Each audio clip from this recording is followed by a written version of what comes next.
you want to talk about Indiana really quick? Yeah, let's do the Pacers because they're actually a bit in the news right now, it would Yeah. seem. Yeah. Shams Charania just posted that. I mean, posted, geez, tweeted that Tyrese Haliburton is out with, I believe it was a bone bruise on his knee and will be reevaluated in 2 weeks. Has a left elbow sprain and I mild left knee cannot bone read. bruise. Wow. So yeah, just bruise across his left side of body. um, how long he's out for is incredibly important for the Pacers' direction here. I will be if they lose like the next 6 games or so, it probably pushes them substantially down the board here, and they will have to make some very real difficult decisions moving forward on how to attack the deadline. Yeah. It definitely throws a wrench. I mean, they're 23-19 right now. They're seventh in the East. Um, that's a surprise to everybody. The Knicks just passed them last night. They're same record, but because I think they're 2-1 in the head-to-head, that pushes them ahead. So yeah, they continue to be really interesting to me, and it feels like nothing has directly come out, but just based on like every murmuring that is mentioned about the Pacers, um, it just leads me to believe that they are a lot more aligned with the idea of going to the playoffs this year than they were before the season. And I Yeah. think I've teetered on that, on like how to feel about it. I think I've gotten a lot more warmed up to it in their more recent stretch. Like everything since Christmas has been like really good. Like I Yeah. think that you could poke some holes in their resume before then, but now I think you can just comfortably say this is a good basketball team. You probably could have said it earlier. It just took me a little bit longer to get there. Yep. But exactly like you mentioned, I mean, Tyrese has been their best player this year, hands down. He's been incredibly important for what they do, especially on offense. I don't know what that's going to look like with them trying to do a lot of stuff that they do without him. But also, I mean, Andrew Nembhard has been awesome this year and really impressed as a rookie. So I'm excited to see what he does. You know, getting a lot more handling opportunities. Um, but exactly like you're mentioning, I think if they go on a skid over these next 2 weeks, especially leading up to the trade deadline, it does bring up a little bit more because Miami's right on their heels for the eighth seed. And then when you start talking about this team being a play-in team instead of like, you know, when they were the fifth seed and looking more like, okay, this is when you're talking about a team being a lock for the playoffs compared to you have to fight your way in. I think that there is a little bit of a difference with that. Um, I mean, I'm trying to pull up their upcoming schedule now, but yeah, they're where are you at with this team? Yeah, so their upcoming schedule is on Friday they have Atlanta, they have Memphis on Saturday, then they go on a 4-game road trip: Milwaukee, Oklahoma City, Denver, Phoenix. Depending on if Devin Booker will be back by January 21st, I don't think that he will be. Will he? Doesn't seem like that'll be the Yeah, case. There are a couple winnable games there with Phoenix and Oklahoma City, although Oklahoma City is frisky and pretty good at home. Memphis is obviously quite good, and Atlanta is weird, and we're going to talk about Atlanta here momentarily. Then on January 24th, they play Chicago, and then January 25th, they play Orlando on the second night of a back-to-back out on the road. And then they travel back home to play Milwaukee for a third game in 4 nights. And that takes you through 2 weeks, basically, when Haliburton is going to be reevaluated. Now, reevaluated does not mean that he'll be back in 2 weeks, yeah, which is really critical here, because the schedule then becomes at Memphis, home against the Lakers, home against the Kings, home against the Cavs, at Miami, home against the Phoenix that probably will have Devin Booker by that point, on the road against Washington, home against Utah, home against Chicago. That takes us a month out.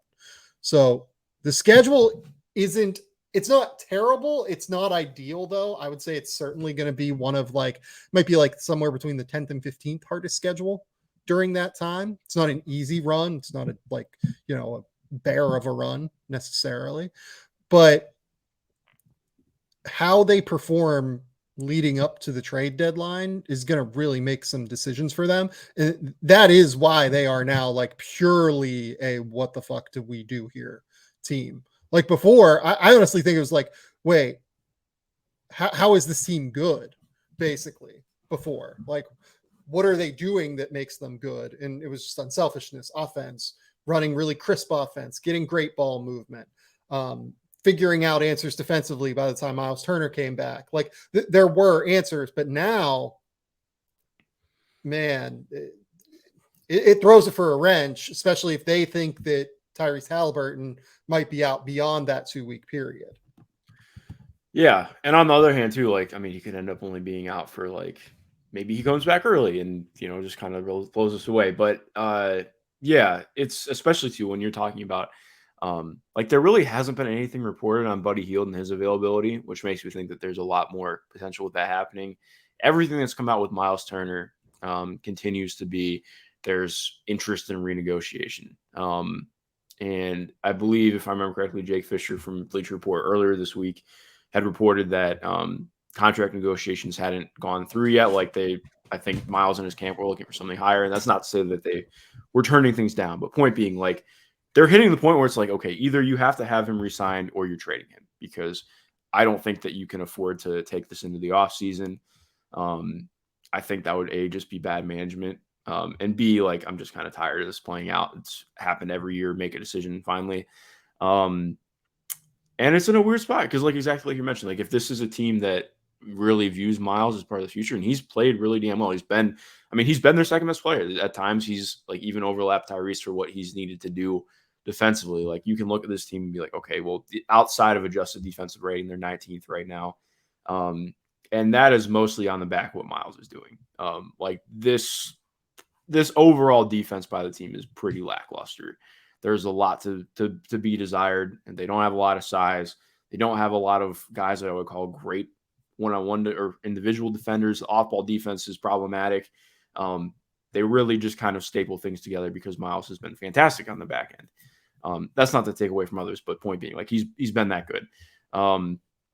So I think it's hitting a really interesting zone of what happens here. And I think what is important for people who maybe haven't watched Indiana as much to realize is, like, if you trade Miles, like, that's a full tank move. Like, that's not this just thing falls apart yeah, very quickly if they trade yeah. Miles. Where the drop off from Miles to Jalen Smith starting at the 5 or Isaiah Jackson starting at the 5 is immense. Like, that's neither of them are even close to that level defensively. Neither of them are bringing quite the same thing where he's at offensively. There would be a pretty steep fall off. So I think that would be a pretty big indicator of where they're at and feeling. Like, even if you go right now, I think they would only be their draft pick would be 20th right now, which is it's the kind of thing where, again, like, I think that they do need to think about it, because this year, when we're talking about what they can be in the future, like, all indications have been from them that they want to be. Like, they don't just want to be an easy out, a quote unquote tough out team. They really want to be a contender in the next 2 to 3 years, really build towards that.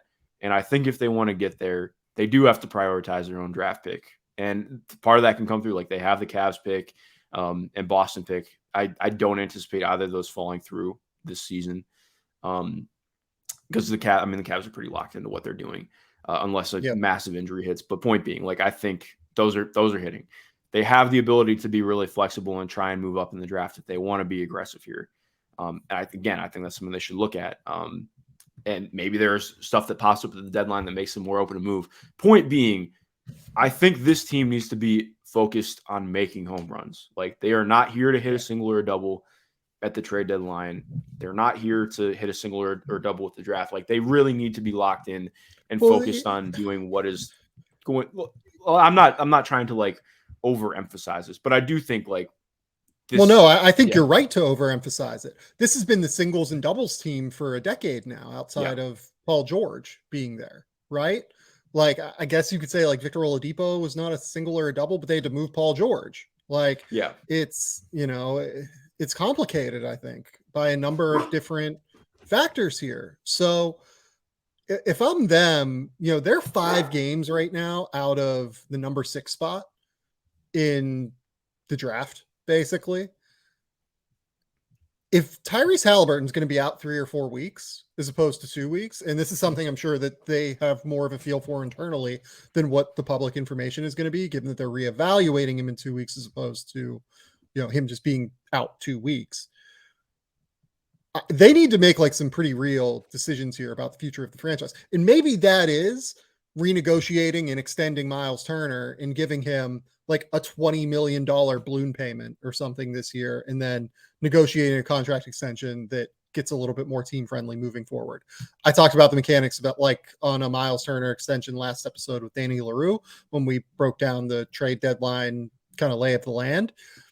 Turner is one of the best assets that any team at the deadline can acquire, though. And if they find that they offer Miles Turner like a large amount of money and he is still not willing to take it, they need to be willing to make a move here. Because as good as Miles Turner is, you can't lose him for nothing, I don't think. I would rather keep him if I was the Pacers, but you can't lose him for nothing and run that risk moving forward. Yeah, no, I completely agree. And I think on the keeping him thing, especially with how well he's fit, I would be open to that. Like, I think that it's just like, again, like I need it to just make a decision. I'm tired of getting dragged out. I get why it gets dragged out, but it's just, like I get frustrated sometimes because I feel like there's not as much understanding about like Miles's frustrations with the organization. Like I kind of get it. Like every single year he's been here, he's been in trade demands, and I think he's played well enough at this point to say, okay, either you're fully bought into what he's going to be with the team, or you move him, because I just don't want to hear him in trade rumors, to be frank. But yeah. But exactly like you mentioned, like he's played like a fringe all-star this year. I think if the team defense was better, and again, that's not on him, he would be getting more love for all defense. I still don't know that he'd be quite there for me, but again, like I think that skews when you're on a team that's worse defensively and you have to cover up as much. But yeah, exactly like you're hitting on. I'm there with you. Yeah, look, if you're keeping Miles Turner, I think that it's worth continuing to go for it. If you find that he's not willing to re-sign, then you need to prioritize the draft pick at the end of the day, given that Haliburton is out now for at least a couple of weeks, and we'll see where it goes from there. I don't know, man. This gets very interesting in a hurry now. This is a weird, what do we do now situation. And so much is going to depend on like what they look like in these next 6 games where they play. Like Atlanta is a really good gauge on Friday night, I think.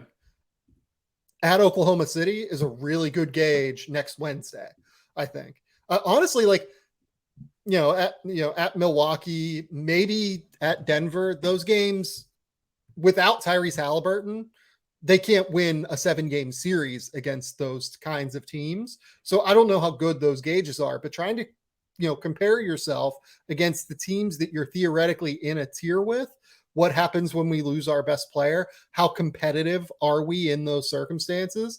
I do think that it's worth kind of diving in and trying to figure out what that looks like. Okay. Yeah.